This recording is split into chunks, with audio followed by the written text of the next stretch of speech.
আচ্ছা শুনো চিকু, তোমার সাথে আমার একটা ইম্পর্ট্যান্ট কথা আছে, ঠিক আছে?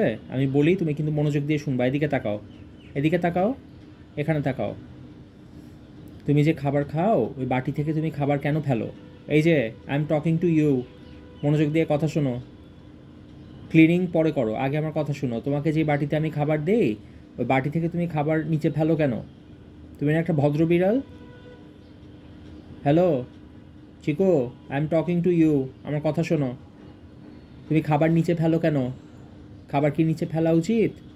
তোমাকে আমি এত সুন্দর বাটিতে করে খাবার দিই, তুমি বাটিতে খাবা? যতটুকু খাবা বাটিতে খাবা। চিকু, চিকু, চিকু,